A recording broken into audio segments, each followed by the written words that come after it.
Alléluia. C'était durant la Covid. On travaillait à l'église de l'Est et on avait chanté ces chants. Et moi, je l'ai fait jouer peut-être 24 fois. C'est Sifa qui chantait assis à l'église.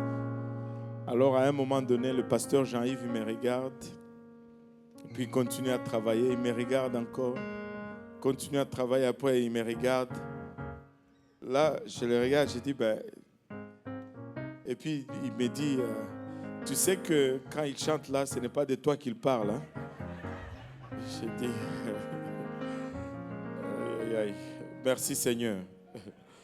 Alléluia. On va se lever, on va prier. Après, on va aller dans la parole du Seigneur. Non. J'ai oublié encore le rapport au Seigneur. Et je n'ai pas pu faire de vidéo parce que c'est moi qui l'ai fait tout seul. J'ai oublié de demander au frère David de le faire. Lui, quand il le fait, c'est plus... il y a des mouvements. Mais on a, par la grâce de Dieu, par votre aide, l'aide des gens qui sont ici, l'aide des gens qui sont au Congo, nous avons pu accomplir un voyage missionnaire au Congo entre avril et mai 2025. Et c'était vraiment un voyage à succès. Et on est arrivé au Congo le mardi.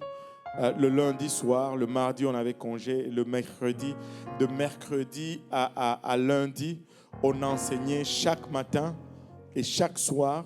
Et chaque matin et chaque soir, 6 jours d'affilée. Et sans compter les embouteillages de la place, c'était un exploit. On a eu un total de 17 personnes qui ont été baptisées au nom de Jésus, dont 3 pasteurs trinitaires ont été baptisés au nom de Jésus. Et de ces 3 pasteurs, il y a une œuvre, une nouvelle église qui est un point de prédication qui est né proche de l'université de Kinshasa. Et 28 personnes ont été remplies du Saint-Esprit avec l'évidence de parler en langue.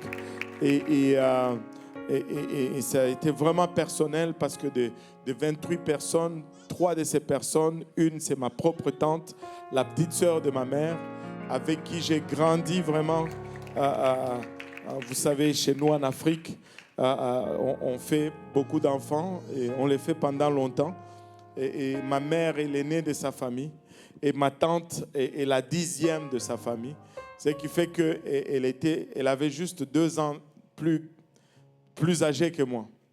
Au fond, j'ai 2 oncles qui sont plus jeunes que moi, des petits-oncles. et quand on grandissait, on était, elle avec moi, chez une de mes tantes, la 2e de la famille, ce qui fait qu'on était très, très, très proches. Mais avec le temps, on a pris des directions différentes. Mais le Seigneur l'a remplie du Saint-Esprit, elle et ses 2 filles. Et c'était très, très émouvant. Je remercie le Seigneur pour cela. Et il y a un des points de prédication où ça s'est passé le jeudi soir. Et les 2 jeudis, au fait, les 2 jeudis qu'on était là, ça c'est une partie de l'église du pasteur Israël qui participait aux enseignements du matin. Et une des églises, au fond, cette église est née suite au voyage que nous faisons. Nous étions partis, je pense que c'était en 2020 ou 2021. On est partis au Congo. On a été invités à la famille de l'épouse de Maman Bibi, l'épouse du frère Didier qui s'appelle Maman Bibi. Et quand on est arrivé dans leur parcelle, il y avait une 30aine de personnes. Et depuis ce jour, il y a toujours un service qui se tient dans leur parcelle. Et il y a un service le jeudi, un service le mardi, un service le jeudi. Mardi, prière, jeudi, prédication et enseignement. Et il y a une 40aine de personnes maintenant qui vont là-bas régulièrement. C'est un service qui se fait en plein air. Et on était là le jeudi soir et la beauté de la chose, c'est que la pluie menacée. Et la pluie de chez nous, là, ce n'est pas les petites vapeurs qu'on a ici. La pluie là-bas, c'est la vraie pluie. Quand ça commence, tout le monde court sur la rue. Et ici, les gens marchent, on ne respecte pas la pluie ici. Là-bas, on a beaucoup de respect pour la pluie. Et là, on priait parce que la pluie menaçait. On est dehors, on priait. On dit, Seigneur, c'est qu'il ne pleuve pas jusqu'à ce qu'on ait fini. Mais le type qui faisait l'adoration, peut-être qu'il ne priait pas avec nous. Et il adorait, et il adorait, et il adorait. Et il s'est laissé aller. On commençait à s'inquiéter, mais finalement, il a donné le micro et on a prêché la parole de Dieu. Et on a commencé à prier. C'était le premier jeudi. 4 personnes ont été remplies du Saint-Esprit. On a conclu les services, je pense, à 19h07. Et à 19h10, la pluie a commencé à tomber. Et une pluie tellement intense. C'est pour partir de là où on était jusqu'à là où on dormait.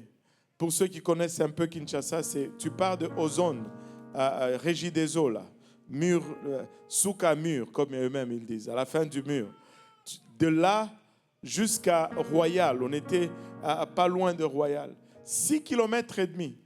6 km et demi, mais ça nous a pris 3 heures. 3 heures pour faire 6 km. Tu marchais, ça te prenait 1 heure. Mais en voiture, ça te prend 3 heures. Ça, c'est notre pays. C'est la beauté de chez nous. Mais c'était vraiment extraordinaire. C'était tellement bon qu'au point où on s'apprête à lancer Purpose Institute au Congo. Si tout va bien, je pense au mois de janvier, si un autre voyage se matérialise, parce que ça prend un autre voyage pour aller former les administrateurs et les enseignants. Et si un autre voyage se matérialise, on pourra lancer Purpose Institute officiellement au mois de janvier 2026 à Kinshasa.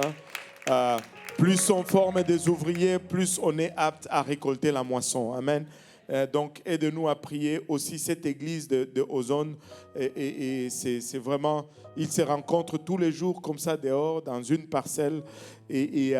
On veut qu'ils commencent à se réunir le dimanche. Parce que qu'est-ce qui se passe, c'est que le mardi et le jeudi, ils sont là à l'église. Mais le dimanche, comme on n'a pas de service, ils vont aller dans des groupes sociaux ou des groupes sociaux parce que on ne prêche pas l'évangile là-bas.